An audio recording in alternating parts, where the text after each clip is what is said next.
Hola, muy buenas noches, bienvenidos al programa Classic de 13 Televisión.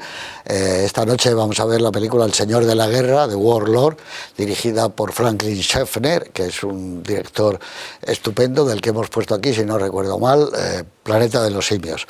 Esta es una película, por supuesto, de Schaffner, pero también de Charlton Heston, que tuvo un empeño personal con esta película. Lo había tenido con otras, con Mayor Dundee, donde había luchado mucho con el más salvaje entre mil. Él era un tipo con muy buenos gustos para elegir sus producciones. Entonces él había visto en Broadway The Lovers, Los Amantes, era una obra de teatro de Leslie Stevens, y le había impresionado. Y él pensaba que podía salir una película extraordinaria en medio de unos pantanos en la Edad Media, en el siglo XI, y todo el mundo dijo, pero parece muy difícil que vaya a salir eso. No, hay que hacer un guión estupendo de ello. Y entonces habló con su amigo, era muy amigo desde hacía años, Franklin Schaffner, porque se conocían de cuando Schaffner empezó en televisión, en aquellos estudios 1 de la televisión norteamericana, donde había ganado como 3 Emmys ya por hacer El Motín del Kane en una ocasión, 12 hombres sin piedad en otra, y en fin, ya había empezado a hacer cine con una obra de teatro también, era bueno para las obras de teatro. Gore Vidal, de Best Man, una película con Henry Fonda sobre un político en unas elecciones norteamericanas. Pero bueno, él lo que estaba convencido de que esta es una película que podía ser algo nuevo, un tratamiento de la Edad Media distinto al de, por ejemplo, el de Bergman con El Séptimo Sello, para lo cual él pensaba que necesitaba un guión idóneo.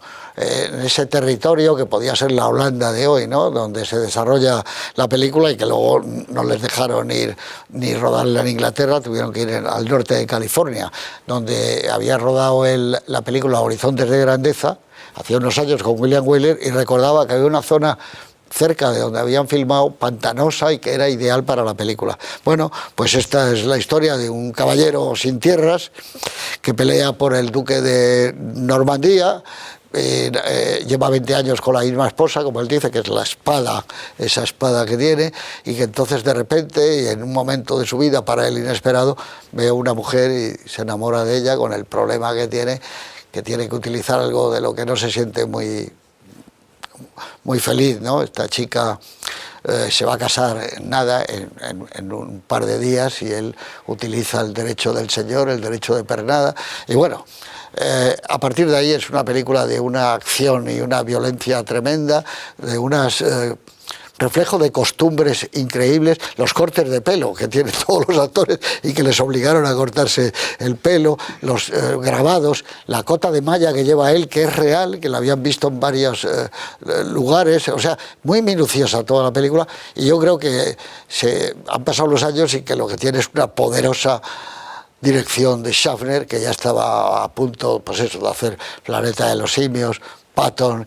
y esas estupendas películas que le llevaron a ser uno de los números 1 de la industria norteamericana. Y además es la obra preferida de uno de mis grandes amigos, de mis grandes hermanos cinéfilos, que es Luis Alberto de Cuenca. Muy buenas noches. Buenas noches. Que hemos hablado de ella de hace muchos años y que tiene un cariño especial por esta obra maestra, que él decía que ya lo era de los primeros, mucho antes de que todo el mundo dijera, ¡oh, qué película más maravillosa! Tú ya estabas. De hecho, es que además grabamos esto en Grandes del Hace Cine. muchos años, ¿verdad? Fue ni más ni menos que Jiménez Rico, Antonio, Fíjate. Juan Manuel de Prada, tú y yo. Jiménez Rico fue uno de los que lucharon duramente para que fuera la mejor película del año para la revista Cine Estudio. Y no te puedes hacer una idea de los jóvenes que estábamos entonces. Sí, no me lo imagino. Peor que ahora. Eso sí, siempre. Bueno, vamos a retroceder al siglo XI, mediados del siglo XI más o menos. Podemos decir que también estamos digamos, en esa especie de gran conmoción que hubo con el año 1000, ¿no? Y estamos con un caballero normando. Los normandos, que eran los vikingos que tomaron Normandía y que se hicieron luego civilizados, nada más tomar Normandía y convertirlo en ducado vikingo, son los que ponen de moda ese tipo de peinado, que es tener, como ahora llevan los futbolistas, que llevan pelo por aquí y luego todo rapado para allá. Y eso se ve muy bien, y los que hayáis estado en Bayeux, en Normandía, habréis visto la maravilla que es la tapicería de Bayeux, que aparece toda la parafernalia de la conquista de Inglaterra en Hastings por los normandos en 1066 y aparece exactamente igual que el caballero Crisagón de la Cruz, o de la Croix, o de la Creu, o como queréis llamarla, porque de diversas maneras lo llaman. Y este señor llega a una aldea celta de la Bélgica actual, como tú has dicho, del sur de Holanda. Sí, más o menos. Que está habitada por una serie de señores y señoras que forman parte de una tribu, una aldea celta, todavía pagana, y le manda un misterioso duque de Brabante, que no aparece nunca en la película, pero que sí es una presencia ominosa, ¿no? Y le llama para que proteja esa aldea celta del ataque de unos bárbaros, aún más bárbaros que ellos, totalmente paganos también, que son los frisios o frisones. Estarían en las islas frisias, que están ahora en la costa de Holanda, ¿no?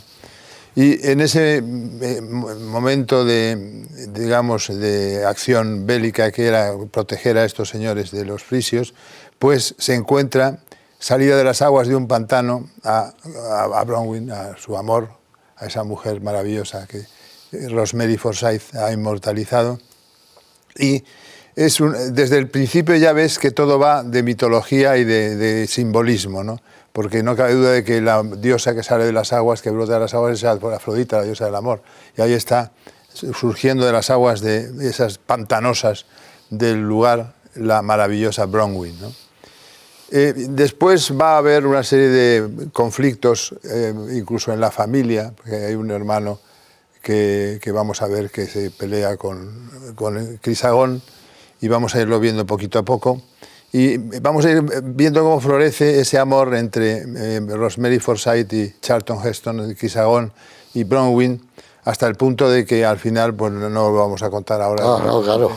Pero en fin, hay de todo y por su orden. Hay gente que tiene la suerte de no haberla visto.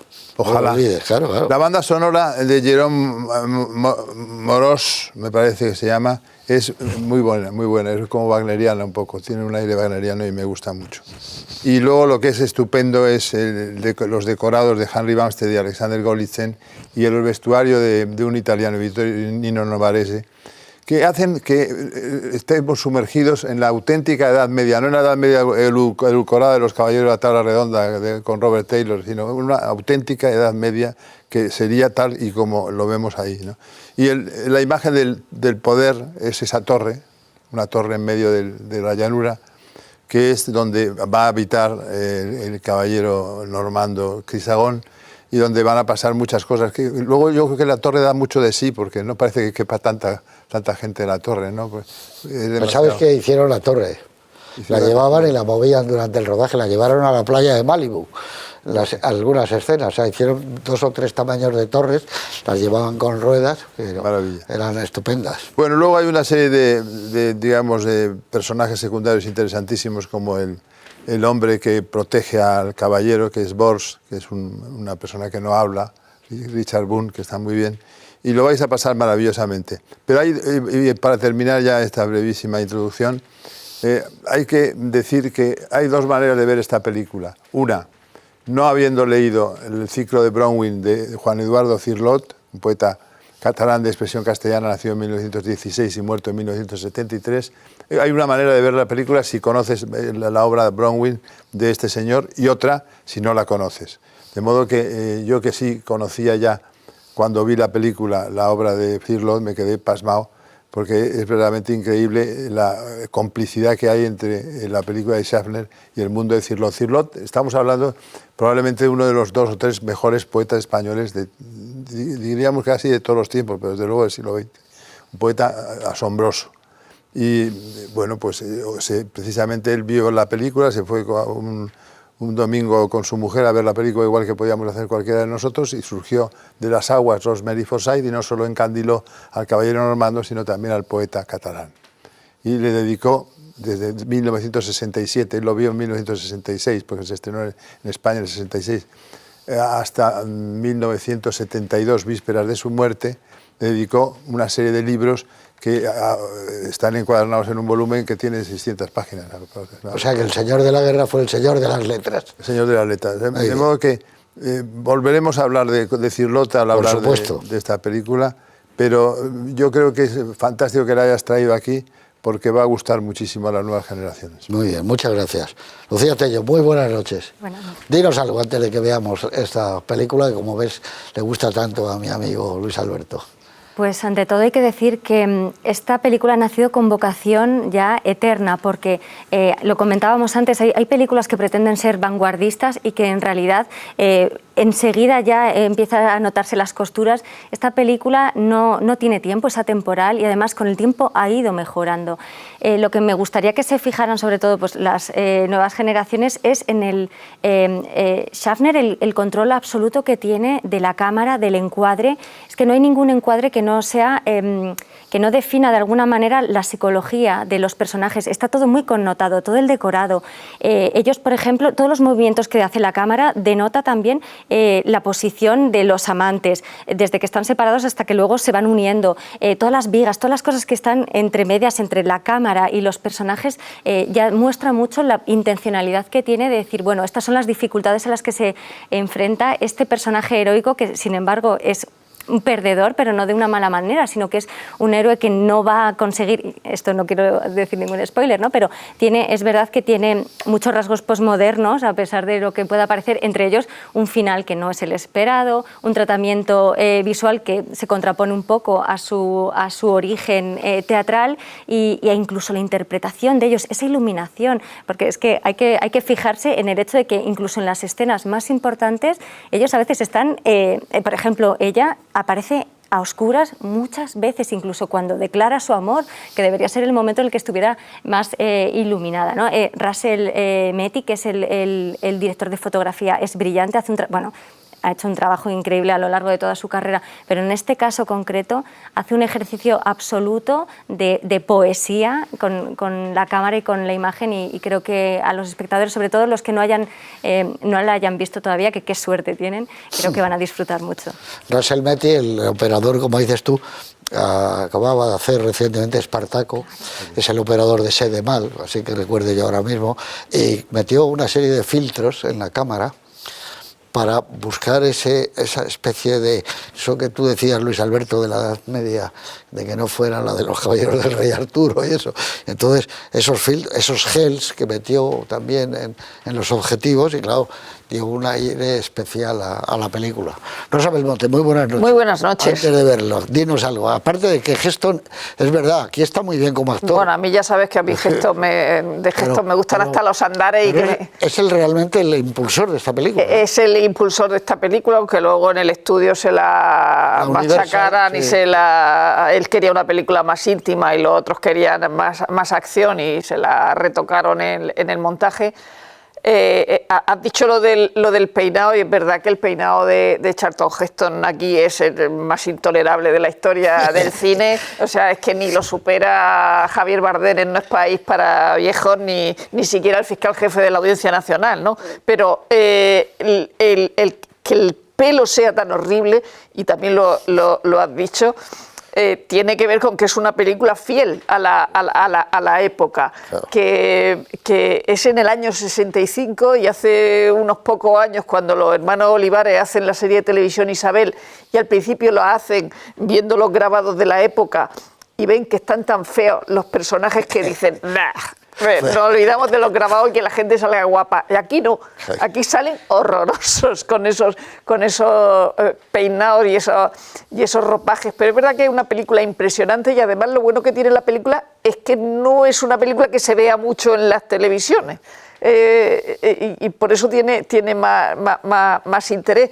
Y luego Schaffner, claro, Schaffner es el director de tantas películas que nos gustan que no le podemos poner un pego más allá de lo que ha dicho Lucía, que es verdad que la maestría a la hora de hacer la película es tremenda. O sea, Schaffner tiene un bagaje impresionante en la televisión. Has dicho que había coincidido con Charlton Heston en los programas de televisión de los Estudio 1, los Four Theater y todo ese tipo de programas de televisión, y luego es el que hace Person to Person, que era el programa de entrevistas de Edward R. Murrow, y mientras Edward R. Murrow estuvo haciendo el programa, estaba él, luego lo sustituyó otro, pero también a Murrow, y luego hizo también el tour por la Casa Blanca, donde Jackie Kennedy era la anfitriona, famoso. El tour famosísimo. Bueno, luego Jackie Kennedy y John Fitzgerald Kennedy fueron al programa Person to Person, y luego va a hacer el planeta de los simios en el 68, estando en el 65 va a hacer el 68. Entonces hay un guiño muy bonito en esta película y en Maurice Evans,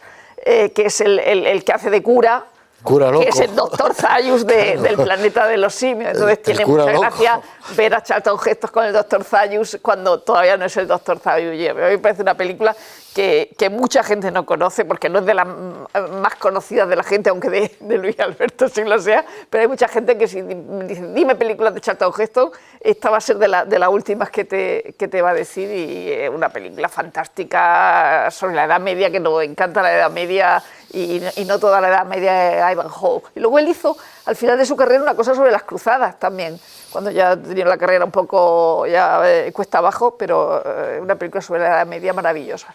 Y hay una anécdota que os voy a contar, que me la transmitió a mí Gil Parrondo, que le adoraba, porque los dos Oscars de Gil habían sido con Schaffner, en Nicolás y Alexandra y en Patton. Pero antes, en la primera, estaban en el hotel ese de la Gaviria, o la Gavina. La Gavina. Está, la Gavina, Sagaró. En Sagaró. Y entonces se habían retrasado para acostarse porque era la noche de los Oscars. Y entonces no se televisaban en España ni llegaban a Europa, entonces era por radio. Y entonces le dijo Schaffner a él, ¿quieres que demos un paseo a Gil? Que era un hombre encantador, Gil, y fantástico, ¿no? Y le dijo, y vamos a pasear. Y así esperamos el resultado. Y entonces contaba Gil que estuvieron ahí las 2, las 3 de la mañana. Por la playa, paseando a las 4, y que ya llegó alguien del equipo y le dijo a Gil, has ganado el Oscar. Y entonces que Franklin le dio un abrazo y tal, porque primero quedaban varios premios por dar hasta que llegas a la película y el director. Y Gil se quedó con él hasta las 6 de la mañana. Recibiendo premio y premio y premio. Y le dijeron al final, Schaffner, lo has ganado como director y como eso. Y dice Gil que fue una mañana estupenda, todos contentísimos en los Zales, en la Gaviria. Y otra anécdota de esta película, que se la cuenta Charlton Heston, es que cuando estaban rodando exteriores había un personaje que no les dejaba ni a sol ni a sombra y que le tenían que estar echando el plató y de no sé qué, hasta que el propio Heston dijo, bueno, dejarle ya en paz. Era Steven Spielberg, que estaba siguiendo el rodaje. Así que nada, vamos a ver una película, como dice Lucía, atemporal, sobre la Edad Media, sobre el amor, una película romántica, una película violenta también, y una película que ha ido creciendo con el tiempo hasta pues convertirse en un clásico. Y si yo incluso tuviera que elegir ahora mismo una película de Schaffner, creo que escogería esta, por la potencia con la que la filma. Y luego está la pantalla grande, que aquí no se va a ver, pero incluso las imágenes son distintas, ¿no? El movimiento de cámara, la presencia de los soldados, no sé, esos 20 tipos que van allí a esa tierra límite que les ha mandado el conde, porque va a haber un ataque. En fin, creo que es una película más que film, y que va a ser una maravilla de ver. Así que con todos ustedes, El Señor de la Guerra, 1965, Franklin Schaffner.